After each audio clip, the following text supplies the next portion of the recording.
بسم اللہ الرحمن الرحیم۔ دوستو، آج میں آپ کے سامنے حاضر ہوں ایک نئی ویڈیو کے ساتھ۔ میں آج آپ کو بتاؤں گا قربانی کا طریقہ۔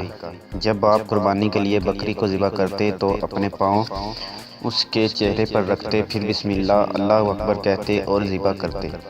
آپ نے لوگوں کو حکم دیا کہ جب ذبح کریں تو اچھے انداز سے کریں، یعنی چھری تیز ہو اور جلدی ذبح کریں۔ ابو داؤد میں حضرت جابر رضی اللہ عنہ سے مروی ہے کہ وہ عیدگاہ میں عید الاضحیٰ کے دن آپ کے ہمراہ حاضر ہوئے۔ جب آپ نے خطبہ مکمل کر لیا تو ایک مینڈا لایا گیا۔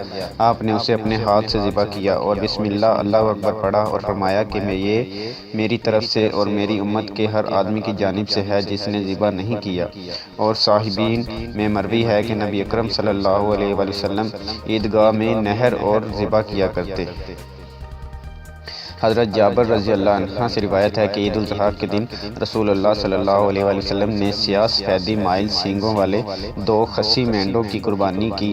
جب آپ نے ان کا رخ صحیح یعنی قبلہ کی طرف کر لیا، میں نے اس ذات کی طرف اپنا رخ موڑا جس نے آسمانوں اور زمینوں کو پیدا کیا، اس حال میں کہ میں ابراہیم علیہ السلام حنیف کے دین پر ہوں اور مشرکوں میں سے نہیں ہوں۔ بے شک میری نماز اور میری عبادت اور میرا مرنا اور جینا سب اللہ تعالیٰ کے لیے ہے، جو رب العالمین ہے، جس کا کوئی شریک نہیں، اور مجھے اسی کا حکم دیا گیا ہے اور میں فرمانبرداروں میں سے ہوں۔ اے اللہ، یہ قربانی تیری توفیق سے ہے اور تیرے ہی لیے ہے۔ محمد صلی اللہ علیہ وآلہ وسلم اور ان کی امت کی طرف سے شروع کرتا ہوں اللہ کے نام سے، اللہ تعالیٰ سب سے بڑا ہے۔ ذبح کرنے کے بعد اے اللہ اسے میری جانب سے قبول فرما لیجئے، جیسے کہ آپ اپنے حبیب سیدنا محمد رسول صلی اللہ علیہ وآلہ وسلم اور اپنے خلیل سیدنا ابراہیم علیہ السلام کی قربانیاں قبول فرما چکے ہیں۔ اگر یہی دعا دوسروں کی طرف سے پڑھی جائے تو دعائے مذکورہ میں منی کی بجائے من کہے اور پھر اس کے نام لے۔